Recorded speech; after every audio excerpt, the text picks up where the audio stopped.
नमस्कार, आप देख रहे हैं अपना बिहार और आपके साथ मैं हूं विवेक। और सबसे पहले ये अपील कि आप घरों से बाहर ना निकलें, उन नियमों का पालन करें जो आपकी जिंदगी को बचाने के लिए बेहद जरूरी है।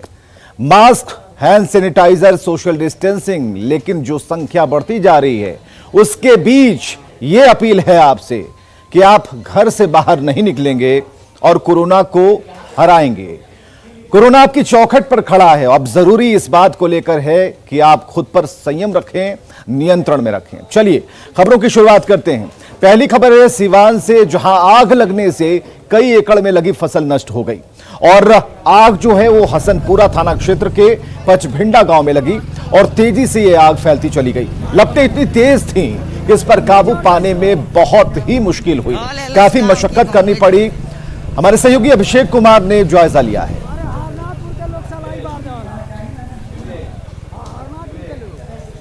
तो खेत में लगी भीषण आग और ये गेहूं की फसल, लहलहाती फसल में ये आग लगी। उठता धुआं और आग की जो प्रचंडता है उसे देखकर साफ तौर पर कह सकते हैं कि ये आग बहुत बड़ा नुकसान किसानों को पहुंचा गई। हालांकि किसान देखते रहे उनकी मेहनत पर किस तरीके से पानी फिर गया। चारों तरफ आग ही आग और खेत में लोग इधर से उधर भागते नजर आए। किसी की हिम्मत नहीं हुई कि उस आग के करीब जा पाए, और हिम्मत कैसे होती। जो आग आप देख पा रहे हैं, कई एकड़ में जो खड़ी फसल थी उसमें आग लगी थी।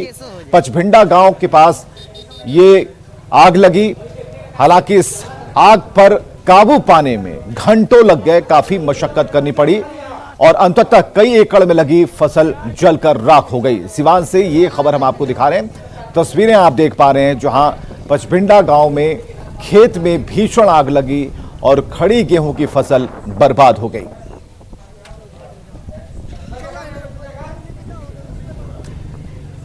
तो सिवान से बड़ी खबर तस्वीरों के जरिए हम आपको दिखा रहे हैं। बहुत ही विकराल आग जो कि कई एकड़ खड़ी फसल को नष्ट कर गई है। आग बुझाने के सारे प्रयास नाकाफी साबित हुए क्योंकि जो ग्रामीण हैं उनके पास कोई चारा नहीं था और आग इतनी दूर तक लगी थी कि उस पर काबू पाने पर किसी ने हिम्मत नहीं जुटाई। मृत्युंजय हमारे साथ फोन लाइन पर है। मृत्युंजय, पचभिंडा गांव में जो खेतों में आग लगी है, तस्वीरें हम दिखा पा रहे हैं। क्या हुआ, आग पर काबू पाया गया और क्या नुकसान हुआ है? जी विवेक, देखिए पूरा मामला एमएच नगर थाना क्षेत्र के पचभिंडा गांव की है, जहां के जो लाखों जो किसान थे उनका फसल बर्बाद हो गया। काफी इतना आग भयावह की आग फैलती जा रही है। हालांकि ग्रामीणों ने आग पर पाने के लिए कोशिश की जा रही है, लेकिन अभी तक अग्निशमन विभाग का दमकल गाड़ी वहां नहीं पहुंची है। ग्रामीण आग बुझाने के प्रयास कर रहे हैं। इसमें किसानों के लाखों रुपए की क्षति बताई जा रही है। जी चलिए, बहुत बहुत शुक्रिया तमाम जानकारियों के लिए मृत्युंजय। तो अभी तक फायर ब्रिगेड की गाड़ियां नहीं पहुंची हैं। आग बुझाने का प्रयास किया जा रहा है लेकिन वो नाकाफी है। कई एकड़ भूमि पर भी आग लगी, फसलें बर्बाद हो रही हैं और अग्निशमन दल अभी तक नहीं पहुंचा है। कोरोना के बढ़ते मामलों के बीच दूसरे राज्यों में काम करने वाले जो बिहार के लोग हैं उनका लौटना शुरू हो गया है। वो घर आना चाहते हैं। दिल्ली, मुंबई, गुजरात से बड़ी संख्या में लोग वापस लौट रहे हैं और सभी का कहना है कि कोरोना संक्रमण की वजह से काम धंधे बंद हो गए और बाहर रहना मुश्किल हो गया है। वजह यही है कि ये लोग अब अपने घर लौट रहे हैं। कोरोना प्रोटोकॉल में सख्ती की सूचना आते ही बाहर से लोग बिहार की ओर आने लगे हैं। देखिए मुजफ्फरपुर स्टेशन पर है और अभी अहमदाबाद की गाड़ी आई है और इस गाड़ी से बड़ी संख्या में लोग यहाँ पहुँचे हैं जो बाहर काम करते थे और यहाँ ये लोग लौट गए इसलिए कि लॉकडाउन की संभावना है। ऐसी स्थिति में बूढ़ा फंस सकते थे, तो इसी से बचने के लिए लोग अपने अपने घरों की ओर लौट रहे हैं। हम लोग उनसे ही बात करते हैं कि आखिर क्या ऐसा हुआ जो उन्हें वापस आना पड़ा। ए लड़का, इधर कहाँ से आया जी? अहमदाबाद से। अहमदाबाद से क्यों आना पड़ा? लॉकडाउन की वजह से। लॉकडाउन वहाँ हो गया? हाँ, लॉकडाउन हो गया। काम धंधा का क्या स्थिति है वहाँ? काम धंधा सही नहीं चल रहा है। अच्छा, इसीलिए चले आए खाना पीना की वजह से। क्या? अच्छा, काम धंधा का क्या पोजीशन है? काम धाम नहीं है, बिल्कुल ही नहीं। काम धंधा नहीं है तो लॉकडाउन की संभावना मात्र से ही काम धंधा की कमी हो गई। और इसीलिए जरा देखिए, एक बार फिर हम लोग दिखाना चाहेंगे कि ये सारे के सारे लोग अहमदाबाद से आने वाली गाड़ी से ही लौटे हैं और इसकी वजह है लॉकडाउन की संभावना। तो एक बार फिर लॉकडाउन में लोगों को परेशान ना होना पड़े। जिस तरीके की तस्वीरें पिछले साल आई थी कि पैदल आना पड़ा था लोगों को, इसलिए अभी गाड़ियां चल रही है। जरी का काम करते थे और लॉकडाउन लगने वाला था, इसके लिए वापस आ गए। 22 तारीख को लॉकडाउन लगने वाला। रात में क्या स्थिति है? रात को 8 बजे लॉकडाउन पूरा हो जाता। तो लोग जो हैं एक बार फिर से, जो लोग बिहार से बाहर काम के सिलसिले में रहते हैं, लॉकडाउन की संभावना मात्र से ही अपने अपने घरों को लौटने लगे हैं। और ख़ास करके जो प्रभावित इलाके हैं, दिल्ली, मुंबई और गुजरात और अन्य जो देश के प्रभावित राज्य हैं, वहाँ से लोग अपने अपने घरों को लौटने लगे हैं। सुधीर कुमार, न्यूज़ 18, मुजफ्फरपुर। चलिए राजधानी पटना से खबर, जहां पारस अस्पताल का ऑक्सीजन सिलेंडर प्लांट कोरोना मरीजों को एक नई जिंदगी दे रहा है और इस प्लांट में इतनी क्षमता है कि अगले 20 दिन तक ऑक्सीजन की कोई कमी नहीं होगी।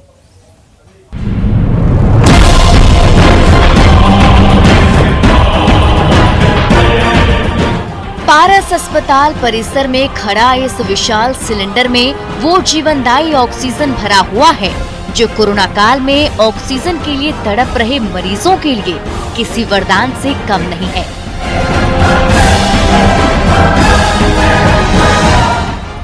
इस विराट सिलेंडर में 20,000 किलोलीटर जितना ऑक्सीजन रखने की जगह है।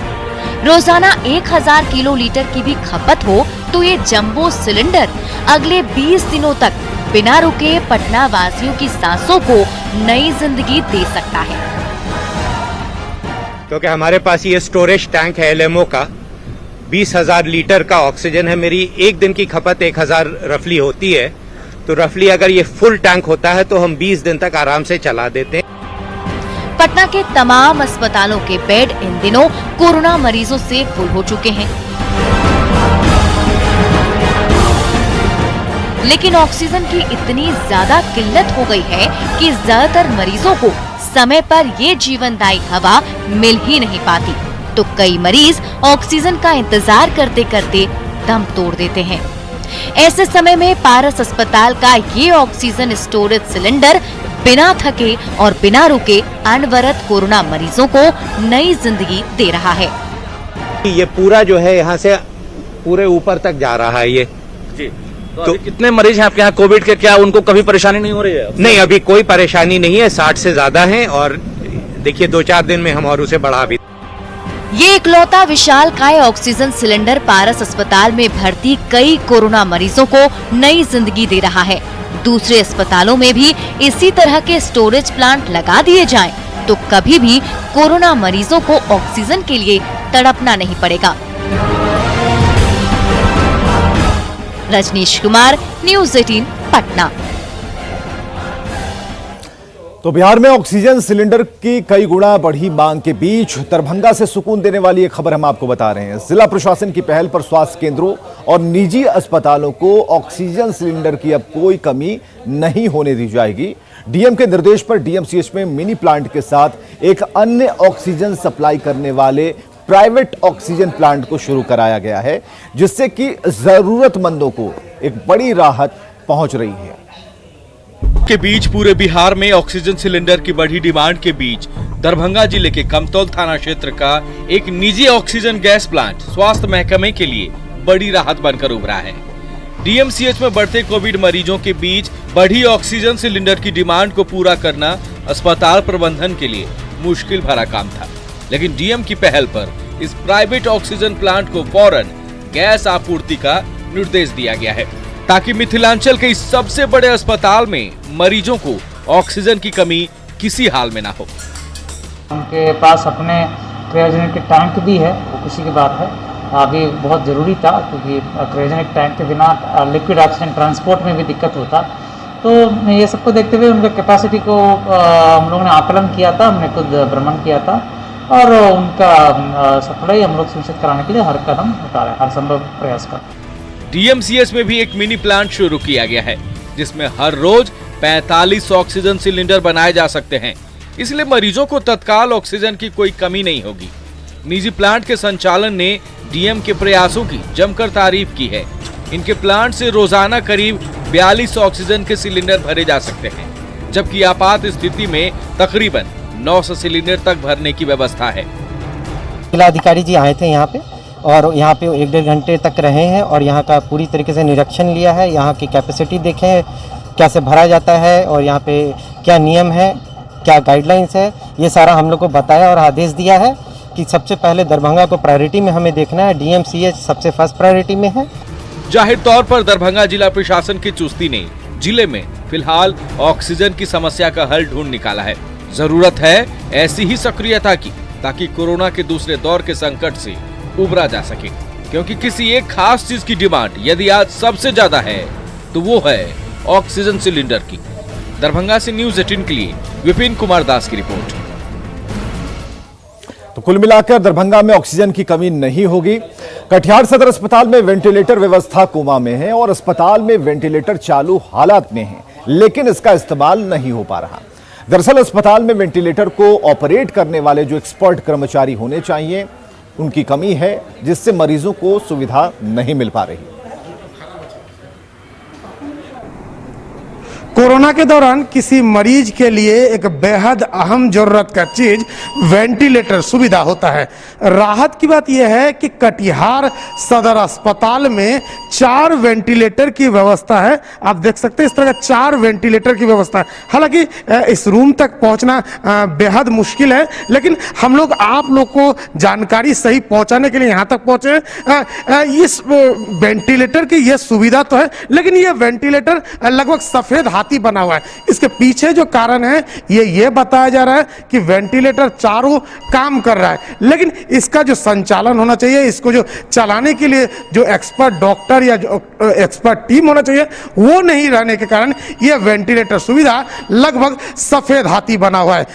आश्चर्य की बात है, जिस दौर में वेंटिलेटर सुविधा के लिए लोग त्राहिमाम हैं, लोगों के जान पर बनी है, वहीं कटिहार सदर अस्पताल में 4 वेंटिलेटर की सुविधा रहने के बावजूद लोगों के लिए यह सुविधा महज इस कारण से उपलब्ध नहीं हो पा रहा है क्योंकि इसके संचालन के लिए जो डॉक्टर या एक्सपर्ट के टीम होना चाहिए वो नहीं है। तो सबसे पहला जरूरत यह है कि इस वेंटिलेटर सुविधा या संचालन के लिए जो एक्सपर्ट की टीम हो वो जल्द से जल्द उपलब्ध हो, ताकि जो सीमांचल का ये बड़ा शहर कटिहार के लोगों के लिए यह सुविधा उपलब्ध हो पाए। सुब्रत, न्यूज़ 18 कटिहार। तो एक तरफ अस्पतालों में इलाज नहीं होने और ऑक्सीजन की कमी से मरीजों को परेशानी हो रही है, तो वहीं सुपौल सदर अस्पताल में बड़ी लापरवाही सामने आई। यहां 6 वेंटिलेटर 10 महीने से बेकार पड़े हैं, मरीजों को कोई फायदा नहीं मिल पा रहा। इस वक्त एक वेंटिलेटर की सख्त जरूरत है। वेंटिलेटर की कमी की वजह से लोग काल के गाल में समा रहे हैं। ऐसे हालात में सुपौल में एक नहीं बल्कि 6 वेंटिलेटर जंग खा रहे हैं। ये सारे वेंटिलेटर पीएम केयर फंड के तहत सदर अस्पताल में भेजी गई थी, लेकिन 10 महीने से मशीनें यूं ही रखी हुई हैं। इन वेंटिलेटर्स को जून 2020 में ही लाया गया था, लेकिन बेपरवाही की वजह से ये वेंटिलेटर जरूरतमंदों के काम नहीं आ सके, वो भी तब जब सुपौल में रोजाना 60 से अधिक लोग कोरोना की चपेट में आ रहे हैं और उनका इलाज करने के बजाय उन्हें डीएमसीएच रेफर किया जाता है, जिसकी वजह से डीएमसीएच पर मरीजों का बोझ बढ़ता जा रहा है। दरअसल भवन तो काफ़ी बड़ा है सुपौल सदर अस्पताल का और इसकी व्यवस्थाएं भी काफ़ी अच्छी हैं, लेकिन चिकित्सक और ऑक्सीजन के अभाव में ये आइसोलेशन और वेंटिलेटर वार्ड आज तक शुरू नहीं हो पाया है। अब देखना होगा कि सरकार इस मसले पर आगे की क्या कार्रवाई करती है और आशा करते हैं कि कोविड के इस संक्रमण काल में ये वार्ड जल्द से शुरू हो जाए। ये भी जानिए कि वेंटिलेटर क्यों जरूरी है। जानना इसलिए जरूरी है कि ये समझ में आए कि आखिर वेंटिलेटर सिर्फ ऑक्सीजन ही देता है, जान ही बचाता है, या फिर क्या करता है। कोरोना वायरस मरीज के फेफड़ों को सबसे अधिक इफेक्ट डालता है, यानी नुकसान पहुंचाता है। तो कोरोना मरीजों को सांस लेने में परेशानी होती है, इसकी शिकायत सबसे ज्यादा होती है और सीधे लंग्स पर इसका प्रभाव पड़ता है। कोरोना मरीजों को सांस लेने में परेशानी होती है और ऑक्सीजन की कमी मरीज के शरीर में होने लगती है। तब वेंटिलेटर से मरीज को ऑक्सीजन की सप्लाई की जाती है, ऑक्सीजन दी जाती है जितनी जरूरत उसे होती है और ऑक्सीजन देकर मरीज की जान बचाई जा सकती है। तो वेंटिलेटर का क्या काम होता है ये हमने आपको बताया। चलिए आगे बढ़ते हैं। धूमधाम से शादी रचाने की उम्मीद में बैठे लड़के लड़कियों की उम्मीदों पर कोरोना ने पानी फेर दिया, तो संक्रमण के शोर से शहनाई की गूंज दबने लगी है। आलम यह है कि लगन शुरू हो चुका है, बावजूद शादी की रौनकें फीकी लगने लगी हैं।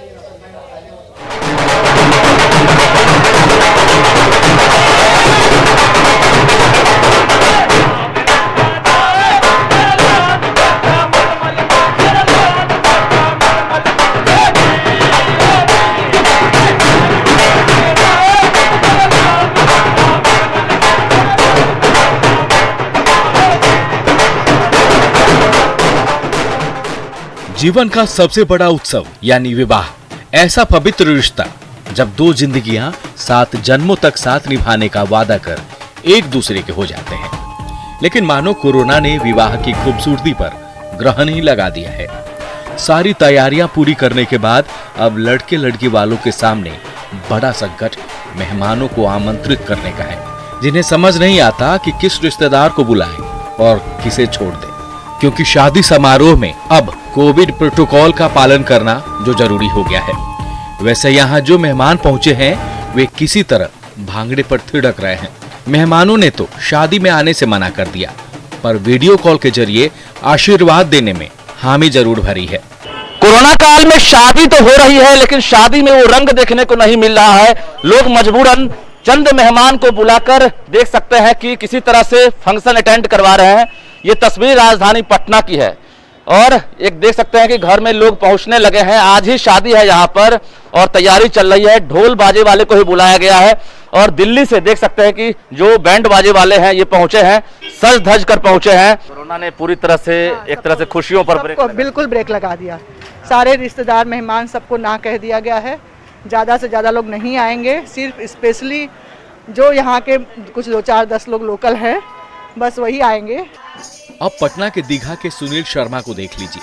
ये जनाब पिछले साल भी कोरोना की वजह से दुल्हा बनते बनते रह गए और इस बार उम्मीद थी कि धूमधाम से शादी रचाएंगे, लेकिन फिर से खुशियों पर पाबंदी लग गई है। 22 अप्रैल को इनकी शादी है। सभी तैयारियां पूरी है।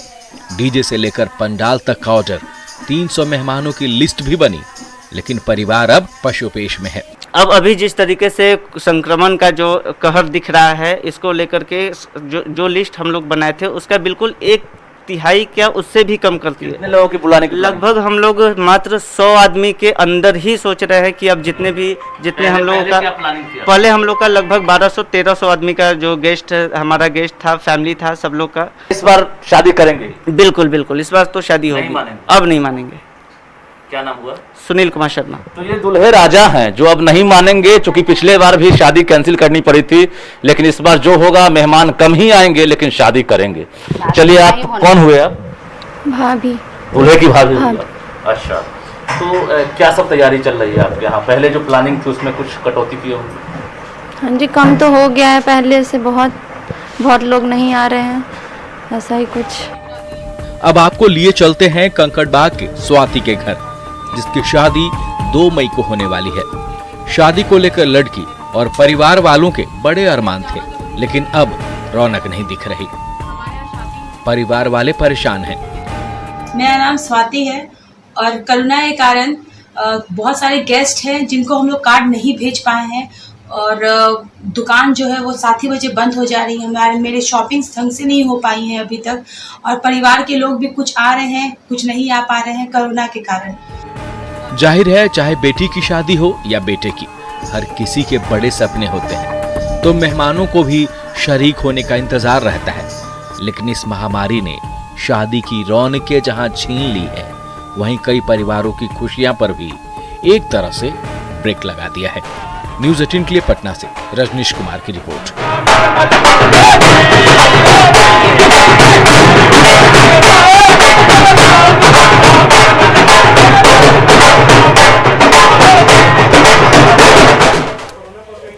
मक्का उत्पादन के क्षेत्र में बिहार ने दुनिया भर में एक नया कीर्तिमान स्थापित किया है। यही नहीं, प्रदेश ने अमेरिका को मक्के की खेती में पछाड़ा है। बिहार के 7 जिले प्रति एकड़ उत्पादन में येलो गोल्ड कहे जाने वाले मक्का की खेती में मिसाल पेश किया है। बिहार ने दुनिया के सुपर पावर को पछाड़ा। मक्का उत्पादन में बिहार के 7 जिले अमेरिका पर भारी। प्रति एकड़ उपज में बिहार ने बनाया विश्व रिकॉर्ड।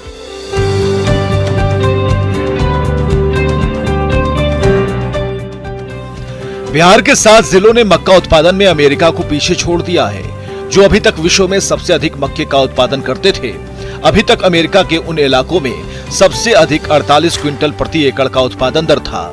लेकिन बिहार के 7 जिलों में उत्पादन दर 50 क्विंटल प्रति एकड़ तक जा पहुंचा, जो विश्व रिकॉर्ड है। आखिरकार बिहार के जिन जिलों ने ये कारनामा कर दिखाया है, वो जिले हैं पूर्णिया, कटिहार, भागलपुर, मधेपुरा, सहरसा, खगड़िया और समस्तीपुर।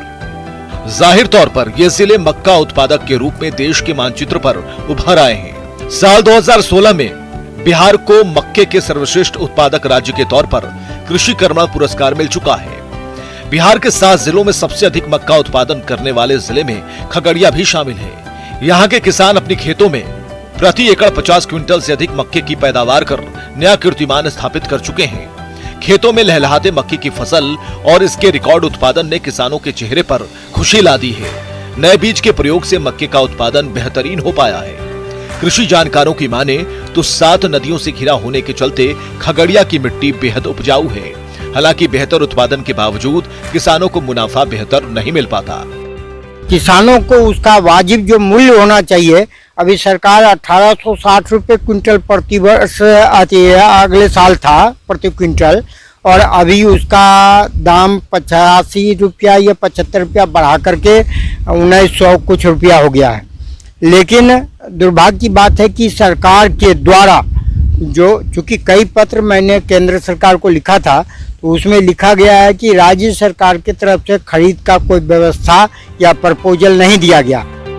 मक्के की सरकारी खरीद नहीं होने से किसान औने पौने दामों में फसल बिचौलियों को बेचने को मजबूर हैं। 6 साल पहले खगड़िया के मानसी में मेगा फूड पार्क के निर्माण कार्य शुरू होने से उम्मीद जगी थी कि मक्के की सरकारी खरीद संभव हो पाएगी, लेकिन ये फूड पार्क आज तक अधूरा है। यहाँ तो बहुत ज्यादा है रकबा है, मक्का का ही फसल है। ये बिल्कुल यहाँ जब मक्का पर ही किसान निर्भर करता है, लेकिन सही जब उपज होता है तो रेट ही नहीं रहता है। मजबूरी है कि रेट सही नहीं मिल रहा है, इसीलिए सरकार के तरफ से या जो खरीदते हैं वो सही रेट दे नहीं पाते हैं। जिस तरह से खगड़िया के मक्का किसानों ने फसल के उत्पादन में अमेरिका को पीछे छोड़ दिया है, ऐसे में किसानों को अगर सरकार से और मदद मिले तो अन्नदाता की जिंदगी बदल सकती है। वैसे बिहार के मक्का किसानों के लिए कई बड़े फैसले लेने की तैयारी बिहार सरकार कर रही है।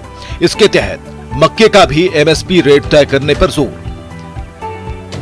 मक्के से बनने वाले इथेनॉल की फैक्ट्री लगाने पर विचार, बिहार के किसानों को निर्यातक बनाने की तैयारी, बिहार में फार्मर्स प्रोड्यूसर ऑर्गेनाइजर बनाने की तैयारी, आर्थिक मदद के लिए किसानों का कंपनी एक्ट के तहत रजिस्ट्रेशन। उम्मीद है मक्का उत्पादन की बेहतरी को लेकर सरकारी कवायद जल्द धरातल पर उतरेगी और मक्का किसानों की लंबी मांग का भी समाधान हो पाएगा। फिलहाल बिहार के मक्का किसानों ने किसानी में प्रदेश का सीना देश भर में चौड़ा कर दिया है। न्यूज़ 18 के लिए खगड़िया से दिग्विजय कुमार के साथ ब्यूरो रिपोर्ट।